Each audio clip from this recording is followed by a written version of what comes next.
Oh, hi, friends. It's Saturday late afternoon, and I'm appropriately dressed for the weather for a change. I just put my little jacket on since it is early autumn, or as I like to call it, late summer. Oh, God, no, don't let go of summer. Here's the thing. This is not what I plan to talk about, but here we go. Um, I I don't mind cold. I mind a lot of clothing. This comes from many things. One being, if I am dressed warmly enough to walk down the street in New York, I will start to sweat instantly upon walking into a store, a building, a subway platform. And now I'm sweating inside my clothes. I don't like it. Uh, I think the other part is, the bigger part is, because I've chosen to spend my work life tracking other people's clothing. The shirt, the jacket, the hat, the scarf, the shoe, the other shoe, the sock, the change, the thing, the jacket, the coat, the shirt. That's my life and wardrobe. I don't want to have to think about that for myself. I want to have on my capris, my tank top, my Croc sandals out the door. That's it. So I've actually joked with friends in wardrobe that in wintertime, you have to do your personal preset before you can leave the house in the morning to have all 17 items of your wardrobe. Oh, there goes a rebel with a really little dick. Anyways, we call it the personal preset before you can just get the fuck out the door with your 17 items of clothing all on. I hate it. I hate it. Aside from that, I really know that this time of year is when, and now it's going to start getting dark and dark and dark. And I'm a houseplant. I need sunlight. I need sunlight. So the fact that it gets darker faster and plus, I had a warning of this yesterday when it was a little chilly in the apartment and I had the terrace door open. Oh, right. That thing where I get up in the morning, I have a cup of coffee, I drink a lot of water, and then eventually I'll get around to having a protein shake. But between the water and the protein shake, there's really nothing in my system but the water and the caffeine. And I start getting chilly in my bones, chilly, and I'm just in the house I'm cold, I'm shaking cold. And now it's time to get in the shower and I'm cold. I don't like it. I don't like it. So anyways, not at all what I plan to talk about. I've been on a roll these last couple days telling you about what's going on behind the curtain at a Broadway theater, and you guys seem interested, so I'll tell you more. Let's talk about wardrobe. Let's talk about laundry. Because I've been back at Hamilton now, and I am ironing over there. I'm doing the pressing call at Hamilton. So here's the deal. Whether you've seen Hamilton or seen pictures from Hamilton, you see that the ensemble of the show is wearing a basic outfit that we call the parchments, because it's kind of parchment colored. The guys are in a buff colored pair of breeches with some buttons up the side of the leg, a high black boot, and they've got on an off-white, a parchment colored vest. And they've got a dickie, a white neck kerchief thing at their neck and no sleeves. The women for Act 1 are in very similar outfits, their version of the breeches with the vest with the dickie. They'll put on coats to be red coats, to be military, to be back and forth. But that's their basic look, the parchments, for Act 1. At intermission, everybody strips out of those parchments down to the skin and puts on an entire fresh set of those for Act 2 because they've sweat that hard in Act 1. Now, so here's what I'm going to break down what that stuff looks like. The breeches for the guys are attached to a mesh sleeveless like a muscle tee top, a mesh top that has snaps all along the sides, the zippers in the front, snaps along the side and the back, because the dickie we're putting on them snaps to that. So when they step into that, they're stepping into the breeches, zipping it up and attaching the dickie in the front, okay?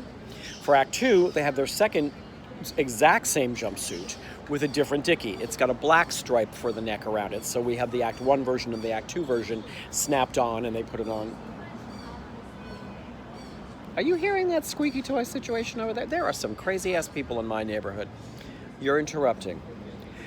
In Act 2, the guys have the same looking parchment-colored vest, but this one has white long sleeves. So if you look at them, you would think they're wearing a full white shirt with a high collar with a black scarf. No, that's a dickie separate. The vest now has sleeves that are stitched into it. It is not a full shirt underneath that. That is their basic and their basic. And the women have a separate look for Act 2. So at intermission on the show, all of that clothing goes right into a washing machine. the breeches on the bodysuit, the vests, the dickies, right into washing machines. Gets washed, gets hung up to dry over fans. We don't put it in the dryer. That'll kill it. But it does get hung up over fans. So it'll hang up overnight so that in the morning or the next day, folks like me can come in and start ironing through all of that. At the end of the show, at the end of Act 2, all of that Act 2 parchment stuff gets put right in the washing machine. So it can also, someone stays an hour after the show to process all of that and get that all banged out and hang that up over the fans overnight, because we have an army of fans. We have couple of big costume racks with 2 or 3 fans under it facing up, like, box fans. And on top of the shelf on top, 2 or 3 box fans on top facing down, just blowing that stuff out. That's how we do. Now, also, all of the principal men on the show have white shirts and white shirts and white shirts and white shirts and white shirts that have barrel sleeves, all of which go through the wash every night, and all of which get hung up on those fans. Now, the bitch when you come to ironing all of this is the white shirts can't have a crease down the side of the sleeve because of the barrel sleeve. If they take a jacket off, it can't show. That's not the right period. So kind of navigating that shit on the ironing board to not put a crease in it is a bitch. It all has little ruffle cuffs, a bitch. Every neckline has a ruffle around here, which is a bitch. And there's a million of them. We do that. The parchments, the vests are like a kind of a canvasy fabric, pretty sturdy stuff. So ironing that with a lot of steam is fine. The back of it is a very heavy spandex, though. Spandex doesn't like to be ironed so much. If you start to push a lot, it'll just pucker up, and then you've got creases and puckers. So you kind of have to hover iron with steam and stretch, and you kind of figure it out and navigate it. The breeches are also a super duper heavy spandex.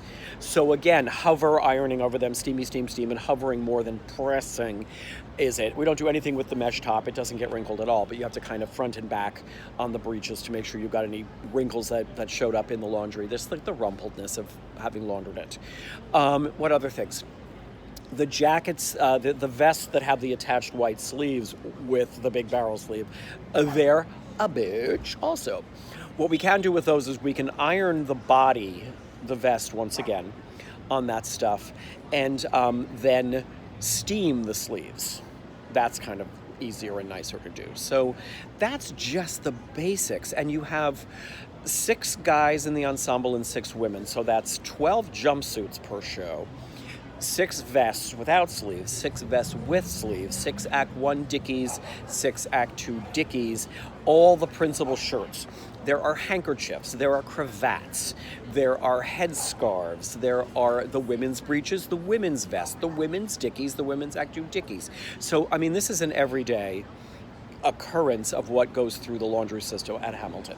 So, I mean, the good news is that things get laundered. We don't expect people to wear sweaty, awful, icky clothes. I have told you that on shows like things like at Hamilton, all the military coats and the red coat uniforms and things like that, if they're not getting laundered every night, and they're not, they'll be dry cleaned maybe once a week, whatever the schedule they've determined is on how much sweat there is and all that.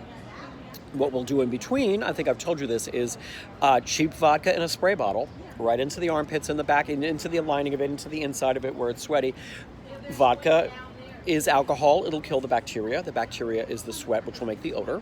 And then we will put that over the fans also, because it'll evaporate quickly, being alcohol, and it'll take the sweat with it. So that's just the basic of how the costume laundry happens. Now, while that's happening, also, any body-hugging laundry, dance belts for guys, dance belts, socks, t-shirts, bras for the women, corsets on some shows, pantyhose, tights, trunks, whatever the body-hugging stuff is, that's also getting laundered, thank God, after every performance. So on every show, you've got at least 2 sets of full laundry that goes into those little mesh lingerie bags, like we call them ditty bags, that everybody gets their top of the show ditty bag of put it on. So you've got 2 sets, a matinee and an evening. You don't have time to flip the laundry by the evening, so you've got at least 2 sets.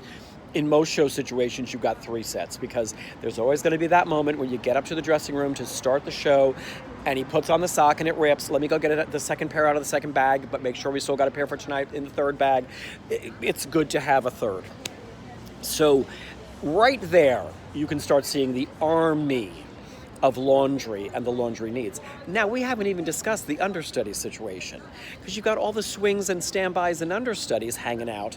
They need full sets of clothes. They need full laundry. Any given day when we come into press, it might be just, it happened the other day. Somebody got injured mid-show. He went out at intermission, and one of the swings went in to finish the second act. So now we've got clothes from Act 1 for one guy and clothes from Act 2 from a different guy, plus any understudies that went on and stuff, different situations.